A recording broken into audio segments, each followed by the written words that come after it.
world news tonight. Tinubu signs executive orders, suspends 5% excise tax on telecoms. Senate probes Buhari's concession of Abuja, Kano airports. Tinubu will announce new date for concessions, NPC. IG sanctions Edo policemen who run over cuffed men. Former Kano Governor Ganduje summoned for questioning. And on sports, Villarreals chief expresses doubt over AC Milan interest in Samuel Chukwueze. I am Molviwe Rabila Lawal. Now, the news in full. President Bola Tinubu has signed 4 executive orders, one of which is the suspension of the 5% excise tax on telecommunication services and the excise duties escalation on locally manufactured products. Among them is the Finance Act Effective Date Variation Order 2023, which differs the commencement date of the changes contained in the Act from May 23, 2023 to September 1st, 2023. Special Advisor to the President on Special Duties, Communications and Strategy, Dele Alake, announced these on Thursday while briefing newsmen at the State House Presidential Villa Abuja. Alake said this is to ensure that the Act aligns with the 90-day notice period required by the National Tax Policy 2017. President Tinubu also signed the Customs Excise Tariff Variation Amendment Order 2023, shifting the commencement date of the tax changes from March 27, 2023 to August 1, 2023, and also in line with the National Tax Policy.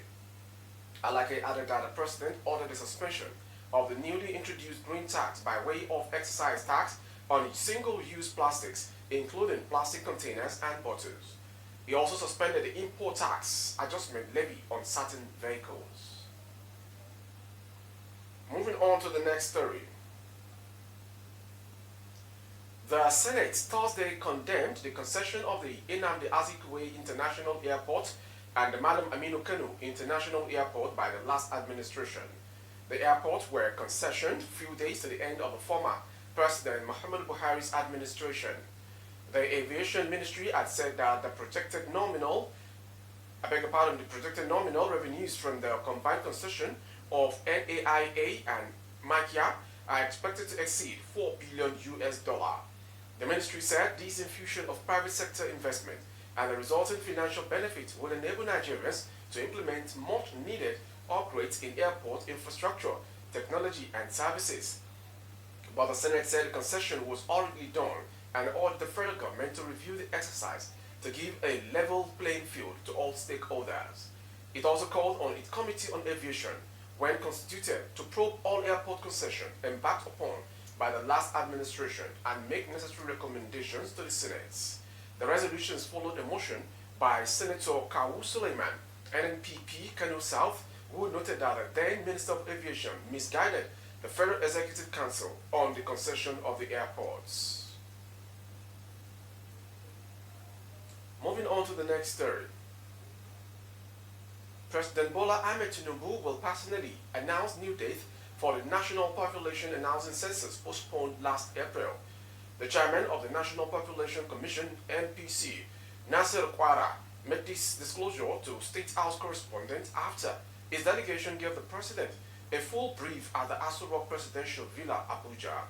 He also disclosed that the commission submitted its report to the president, which he is expected to study for informed decision on what the exercise would hold nationwide. He also hinted that the commission may have to make more requests for financial provision, pointing out that the longer the exercise is delayed, the more likely it becomes for financial needs to expand. From that story, we'll go to the next one, coming from the IG. The Acting Inspector General of Police, Olukayode Egbetokun, has said the police officers accused of running over a man in handcuffs in Edo State are facing disciplinary charges and administrative procedures. Information report that a team of policemen with their official vehicle ran over a handcuffed middle-aged man, dragging him through the road to Ekuma, Edo State. The incident was said to have caused apprehension in the area. Last Friday, the IG summoned the erring police officers to the force headquarters. However, a statement on Thursday by the force spokesperson, Muyiwa Adejobi, added that the IG had ordered the disbandment of the units in the states. He explained that the actions were taken to demonstrate that the force frowned on such behavior. Additionally, the operatives involved are currently facing disciplinary charges and administrative procedures.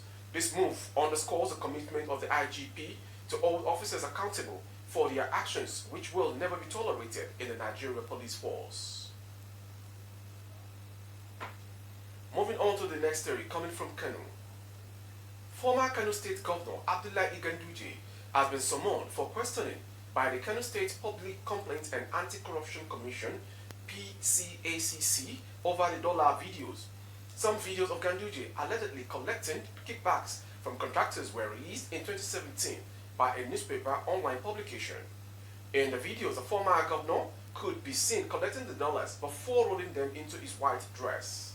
Ganduje had denied the allegation, arguing that the videos were doctored.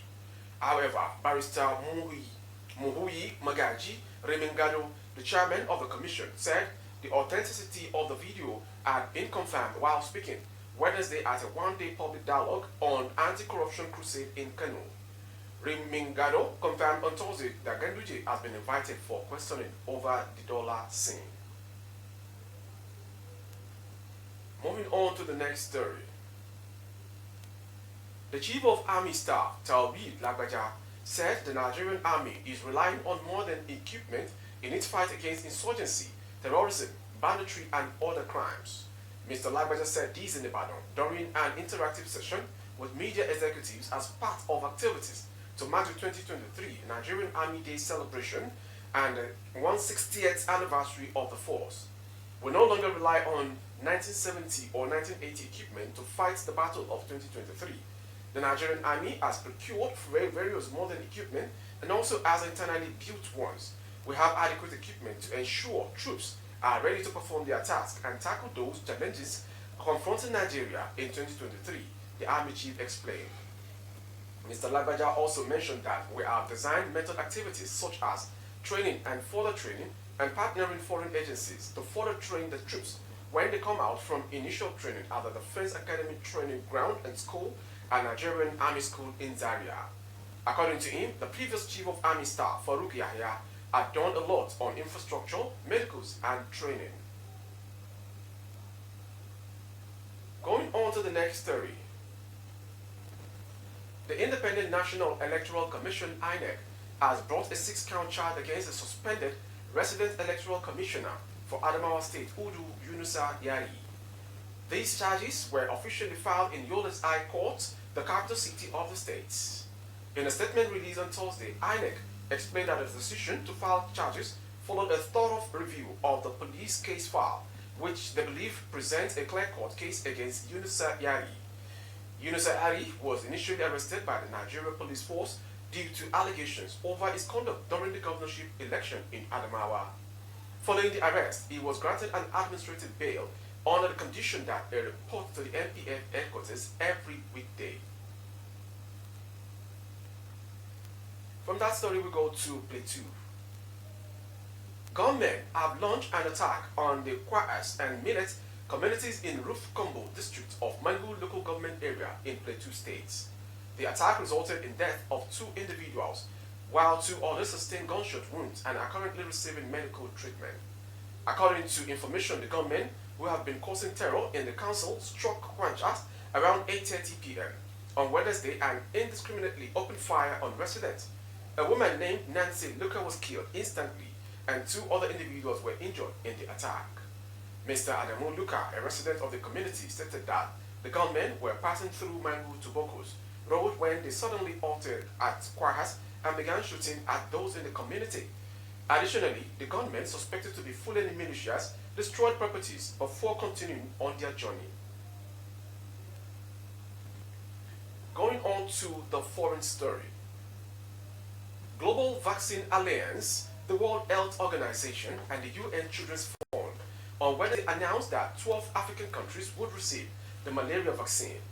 In a statement, the agency stated that the countries would receive 18 million doses of the first ever vaccine against malaria over the next 2 years. The RT's vaccine has been administered to more than 1.6 million children in Ghana, Kenya, and Malawi since 2019 and has been down and shown to be safe and effective. It resulted in a substantial reduction in severe malaria and fall in child death. The WHO Director General Tedros said malaria remained one of Africa's deadliest diseases, killing nearly 500,000 children under 5 every year, accounting for approximately 96% of global malaria deaths in 2021. And to the last story for the day. Villarreals President Fernando Roig has expressed doubt over AC Milan's interest in Samuel Chukwueze.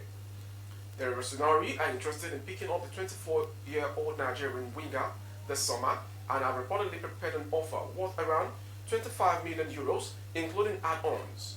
Villarreals 35 million euros asking price, meaning further talks are needed to try and close out an agreement. We are making the movement that the market allows us. The promise and the premise is to have a better team than last year. I am happy with the situation. Another aspect of the Chukwueze deal that could be cause for concern for Milan is his passport status. The 24-year-old doesn't hold an EU passport, so will take up the last remaining non-EU slot in the squad, with the other slot being taken by Ruben Loftus-Cheek. With that sports story, we've come to the end of today's world news. Before we go, some headlines. Tinubu signs executive orders suspends 5% excise tax on telecoms. Senate probes Buhari'S concession of Abuja, Kano airports. Tinubu will announce new dates for census NPC. And on sports, Villarreals expresses doubt over AC Milan interest in Samuel Chukwueze. For more updates of our broadcast on YouTube, our handle is BGITV Correct. Kindly subscribe and click on the notification bell. Select option all to have access to our broadcast. On Facebook, Bagede Imo with Alawi Adibayo. Please like and follow the page. For advert placement of your goods and services, coverage of events and functions, please dial the phone number streaming on your screen for advert placement only. Thank you for watching. I am Mo Ravila Lawa. Good evening.